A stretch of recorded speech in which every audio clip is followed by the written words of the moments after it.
ها دلراج دا راته ووایه چې ستا ټایم څومره ټایم کې فارغېږي؟ بیا نو که ډېر ټایم وي فری یم نو بیا 2 غنټې یو چې اوسګاره نه یم نو بس بیا 1 غنټه. ښه دا ولې بچپن نه خو ستا ډېر زیات شوق و 24 غنټې به د خپې په هوا وي. بس زما خو بچپن نه ډېر سخت زیات شوق و هغه په هغه ټایم کې ما ډېر زیاته کولو ځکه چې مقام دی من خو په پیسو باندې هر څه کو په پیسو باندې خو زه خپله خور مورم چلو چې زه سره کوشم نو ماته وی دا پیپسي والا چې ما دا پیپسي را کو بیا زه دغه دوران کې ځان باندې ما پوه شوی. دلراج مونږ ته د خپل ټماټر له سټوډیو کې هرکلی وایو څنګه یې ښیي؟ ډېره زیاته مننه او تاسو څنګه یې ښیي؟ دلراج دا راته ووایه چې دې کار ته ته څنګه راووتې؟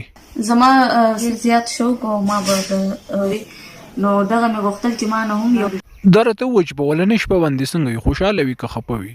خوشحاله هم ډېره وم او زه شرمېدم هم ډېره چې دا ټماټر له ډېر بې غیرته خلک د پیسو دپاره دي دا هر څه کوي. دا هر چا خپل ځای د خپل مقام دی. من خو په پیسو باندې هر څه کو په پیسو باندې خو زه خپله خور مورم چلو او اسی ټماټر له بیا خو ښه دی چې بیا موږ له پکې موقع راکړي. دا چې د کوس په سترګو هم نه دي لیدلې پیس بمبو یو خو تا هر ټیم خو لوازه نیولي.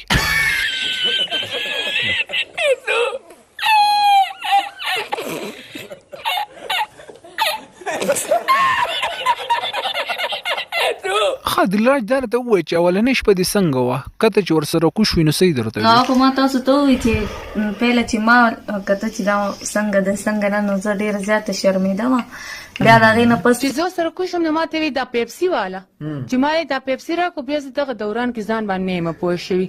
بیا چې زه سهار را پاسېدم د الګ زما سره خواته پورته ما له شرم راځي زه ډېره زیاته شرمېدم او نو هغه هم پوه شوی د پیپسي د بوتل نه کار واغستو که دا سرکوزه وی نو هتیار به یې درته بیللي وو.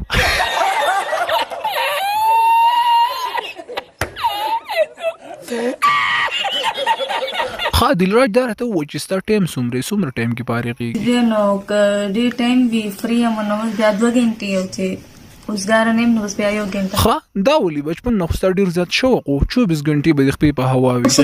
بس زما خو بچپن نه ډېر سخت زیات شوق و هغه په هغه ټایم کې ما ډېر زیاته کولو ځکه چې او نو اوس په تا د خانګل خولۍ جوړه کړي.